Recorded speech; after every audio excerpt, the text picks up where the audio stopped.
You believe the universe began to exist. Most likely, yeah. I don't know for sure. I mean, obviously, who knows that it's just not gone on forever? Okay. All right. So if we had an infinite number of days or an infinite amount of time before today, how could today have gotten here?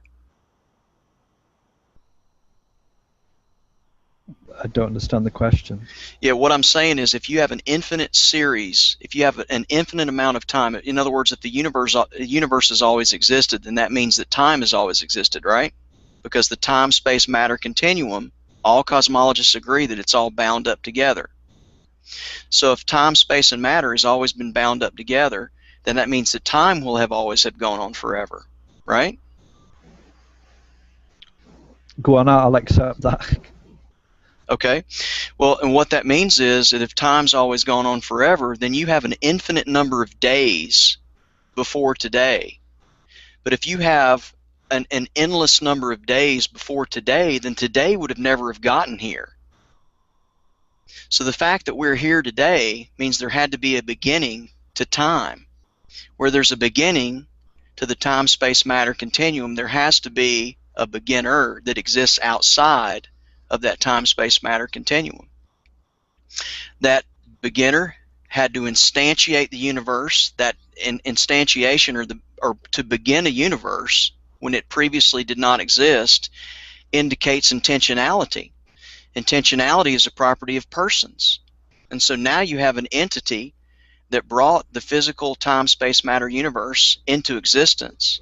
That entity itself could not be physical by the nature of the cause and effect relationship. You have an entity that's instantiated the universe. That's intentionality. That's a property of persons. You have an entity that's brought the universe into existence. It's personal. That's what Jews and Christians have traditionally called God. So if the universe began to exist, the universe has a cause. The universe began to exist. Therefore, the universe had a cause. That cause was personal, immaterial, timeless, spaceless, and exists outside of the universe. That's what we've traditionally called God. There's an argument for God. But who created God? Nobody. God's spaceless and timeless. There was nothing that exists anterior to God or posterior to God. God exists external to the universe and is the uncaused cause. But who created God, though, in the first place? No, you're missing the point.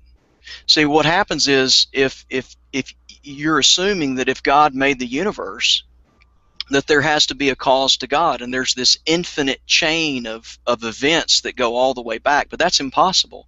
The chain has to stop somewhere, and it has to stop with God, or else it goes on eternally. And there can be no eternal infinite regress. That is a logical impossibility. Well, I mean, I'm comfortable with the concept of infinite time. Yeah, but the problem is, with all due respect, I just refuted that. There can be no infinite time. Let's forget the issue of the universe. Let's say this universe came into existence, and that time started with it. But let's say there were an infinite number of universes that existed before today.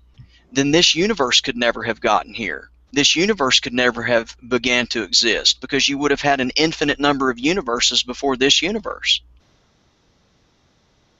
What's the problem with that? Well, the problem with that is that we wouldn't be sitting here having this conversation, because this universe would have never gotten here. But this is a presumption. I mean, we don't know.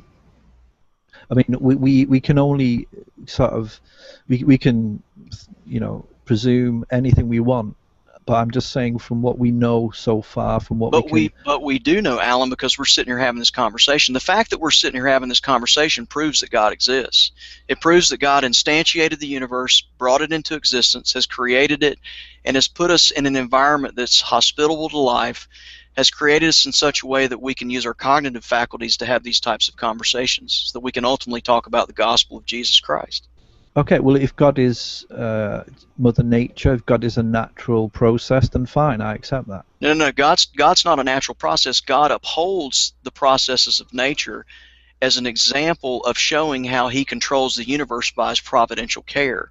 So the laws of nature are descriptions about the way that God upholds the universe by his powerful word.